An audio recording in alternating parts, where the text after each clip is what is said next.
Alors ça y est, Ederson ne viendra pas à Manchester United. On avait des rumeurs dans ce sens depuis quelques semaines. C'était Jamel qui avait fait la première rumeur dans ce sens. Au début, personne lui accordait beaucoup de crédit et finalement ça a été confirmé. Et ça a été confirmé pas par n'importe qui, ça a été confirmé par Fabrizio Romano. Il a dit que l'Atalanta a reçu une communication officielle de Manchester United l'informant que le transfert d'Ederson est annulé. L'Atalanta insiste sur le fait qu'Ederson est en pleine forme, ne présente aucun problème médical majeur et se réjouit de son retour. Manchester a effectué des examens médicaux complémentaires et après plusieurs tests a décidé de se retirer du transfert. Donc finalement, on n'a qu'une seule recrue au milieu de terrain pour l'instant, donc ça veut dire que le club va se pencher sur les milieux encore plus. Il y a plusieurs joueurs qui sont évoqués pour le remplacer, mais juste avant ça, j'aimerais parler de l'Atalanta, qui est un petit club de malfrats, pour être poli. On se souvient qu'il nous avait déjà vendu un joueur blessé il y a peut-être 2 ans avec Højlund. En plus, on l'avait acheté super cher, on l'avait acheté peut-être 70 millions, quelque chose comme ça. Et là, ils ont voulu nous refaire le coup avec Ederson. Heureusement, le club s'est bien méfié. En fait, c'est une blessure qu'il a au ménisque qui s'est pas totalement guérie. Et donc, le club a décidé de se retirer du transfert.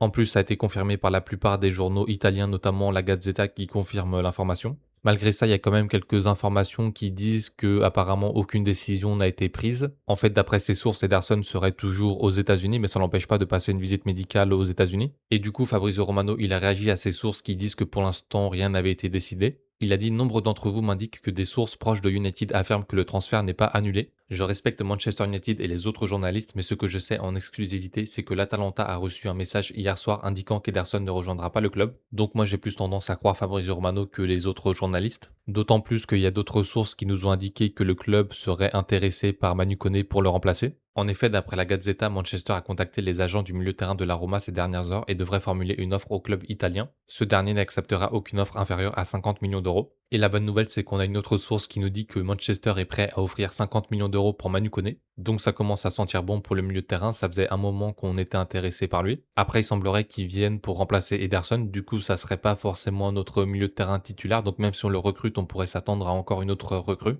Et ce qu'on sait également, c'est que la Roma est sous la pression financière de l'UEFA, du coup elle va être obligée de vendre, en sachant que Manu Koné c'est un des joueurs qui a le plus de valeur dans l'effectif et qu'en plus il veut partir en Angleterre, donc il y a vraiment des chances que ça se fasse. Après, la grosse difficulté, ça va être de faire face à la concurrence des autres clubs anglais. On a vu hier que d'autres clubs du Big Six étaient intéressés par le joueur. Sinon, au niveau du profil du joueur, j'ai fait 2 graphes sur Datascout. Le rouge, c'est celui de Manu Koné, le vert, c'est celui d'Ederson. Comme on peut le voir, c'est vraiment des graphes qui sont très similaires. On a Ederson qui se démarque dans les interceptions et dans les passes réceptionnées, dans les passes progressives. Et de l'autre côté, on a Manu Koné qui se démarque dans les dribbles, dans les duels offensifs, dans les duels aériens aussi, c'est très important ça en première ligue. Et aussi dans les passes décisives attendues et dans la précision des passes, mais globalement c'est vraiment le même type de joueur. Après, encore un avantage pour Manu Koné, c'est qu'il a 25 ans, donc il a 2 ans de moins que Ederson qui a 27 ans. En plus, il est un peu plus grand, du coup ça va aider sur coup de pied arrêté et dans l'aspect physique. On n'a pas de milieu de terrain aussi physique que lui pour l'instant dans l'effectif. Et si on regarde les notes qu'il a obtenues toute l'année, on voit qu'elles sont plutôt bonnes. Donc là, c'est par mois. En fait, on a août, septembre, octobre, novembre, etc.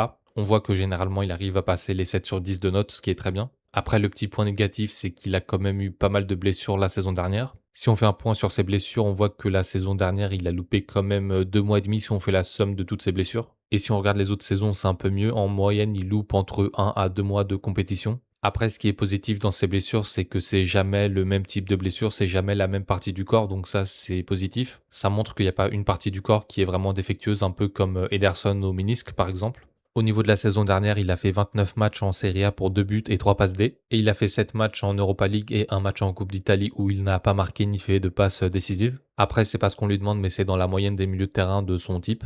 Donc voilà, pour Manu Koné, ça devrait se décompter dans les prochaines heures, les prochains jours, je pense, parce que là, on n'a qu'un milieu de terrain, donc ça va commencer à presser. Sinon, ensuite, on a Tyrone Marshall qui nous reparle du documentaire Amazon All or Nothing. Il nous dit que le tournage n'a pas encore démarré à Carrington, mais qui va démarrer bientôt. Il a dit que les préparatifs sont déjà en cours et que l'équipe de production a discuté des modalités d'accès avec le personnel et rencontrera l'équipe et l'encadrement au début de la pré-saison. Le tournage devrait commencer prochainement. J'ai vraiment hâte de voir le documentaire. Pour rappel, il devrait sortir en août 2027, il me semble. J'espère vraiment qu'on va faire une bonne saison et que ça va dégager une bonne image du club. D'autant plus qu'il y a pas mal de choses positives qui peuvent se produire au cours de la saison. Je pense notamment à l'éclosion de Gigi Gabriel. Je pense aussi que des joueurs comme Benjamin Šeško et Bemo peuvent faire une grosse saison vu qu'ils n'ont pas participé à la Coupe du Monde et qu'ils vont avoir une pré-saison complète. La saison dernière, ils avaient été contraints de rejoindre le club assez tardivement, surtout pour Šeško, ce qui les a pas forcément aidés même si Bemo a fait une bonne première partie de saison.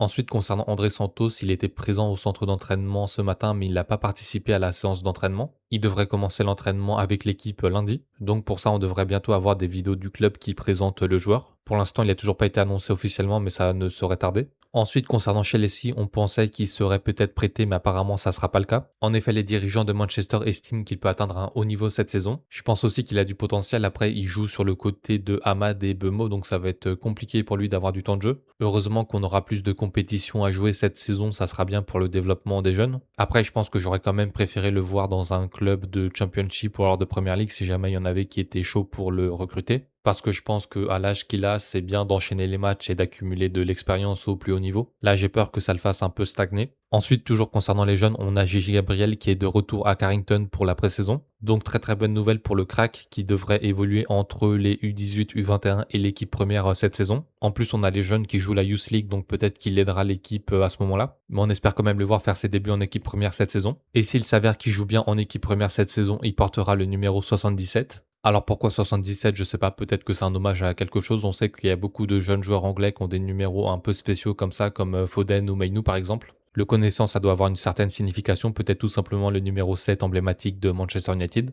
Il y avait aussi Garnacho qui avait pris le numéro 49 à ses débuts parce que ça faisait le résultat de 7x7. Enfin bon, on s'en fout un peu du numéro de maillot, l'important c'est qu'il fasse une bonne première saison. Ensuite, concernant Mathys de Ligt, il se remet toujours de sa blessure au dos. Le défenseur central est de retour à Carrington et suit un programme individuel pour poursuivre sa convalescence après son opération du dos. Le joueur de 26 ans a travaillé à l'étranger depuis son intervention en mai, mais il s'est également entraîné à Carrington cet été pour maintenir sa condition physique. De Ligt n'a plus joué pour United depuis fin novembre. Il avait initialement repoussé son opération du dos afin de tenter un retour avant la fin de la saison et de se qualifier pour la sélection néerlandaise pour la Coupe du Monde. Le temps lui ayant manqué, il a finalement opté pour l'opération et est désormais déterminé à revenir en pleine forme. On est confiant quant à la guérison de son problème de dos après l'intervention. Donc on espère qu'il revienne en forme, sachant que la saison dernière, il avait fait un début de saison canon. Vraiment, c'était le meilleur défenseur central de Premier League, je pense. Il avait d'ailleurs reçu le titre de joueur du mois de septembre ou octobre, peut-être, je pense. Donc ça serait bien s'il réussit à retrouver son niveau de jeu qu'il avait avant assez rapidement. On aurait une charnière Lisandro Martinez de Ligt, ça serait vraiment super sur le papier en tout cas. Voilà pour les informations du jour, à demain.